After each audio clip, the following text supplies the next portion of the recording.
Welcome to yo-yo TV. రాజకీయ నాయకులతో పాటు ఏపీ ప్రజల చూపు కూడా ఫలితాలపైనే ఉంది. ఈసారి తీర్పుపై ఎంతో ఉత్కంఠ నెలకొంది. ఇందుకు కారణం పెరిగిన పోలింగ్ శాతమే అంటున్నారు. ఎవరు గెలుస్తారనే విషయంపై తర్జన భర్జనలు ఉన్నా, ఎవరికి వారు అంచనాలు వేసుకున్నా, క్షేత్రస్థాయిలో జరుగుతున్న పరిణామాలను చూస్తే 92 స్థానాల్లో టీడీపీ గెలిచే అవకాశం ఖచ్చితంగా ఉందనే లెక్కలు చెబుతున్నాయని అంటున్నారు. ప్రాంతాల వారీగా చూసినా, అభ్యర్థుల పరంగా అంచనా వేసినా ఈ లెక్క ఖచ్చితమనే తెలుస్తోందని టీడీపీ నాయకులు అంటున్నారు. వీటిలో కీలకమైన ఉండి, మంగళగిరి, టెక్కలి, పలాస, కుప్పం, ఎచ్చెర్ల, విజయవాడ సెంట్రల్, విశాఖ తూర్పు, దక్షిణం సహా 92 నియోజకవర్గాలు ఉన్నాయని టీడీపీ నేతలు చెబుతున్నారు.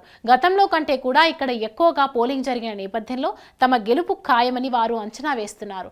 వాస్తవానికి టీడీపీ పొత్తులో భాగంగా 144 స్థానాల్లో పోటీ చేసింది.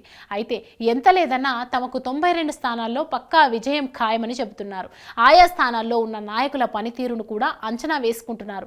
అంటే కేవలం టీడీపీ ఒక్కటే 92 స్థానాలు దక్కించుకునే అవకాశం ఉందని టీడీపీ నాయకులు లెక్కలు వేసుకుంటున్నారు. ఈసారి పుంగనూరు కూడా గెలిచే అవకాశం ఉండడం గమనార్హం.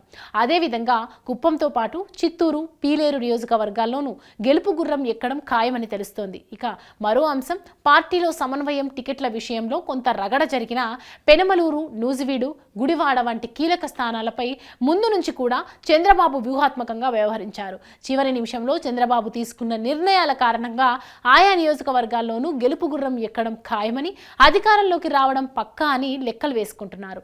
ఈ అంచనాలు ఎంతవరకు నిజమవుతాయో తెలియాలంటే ఫలితాల వెల్లడి వరకు ఆగాల్సిందే.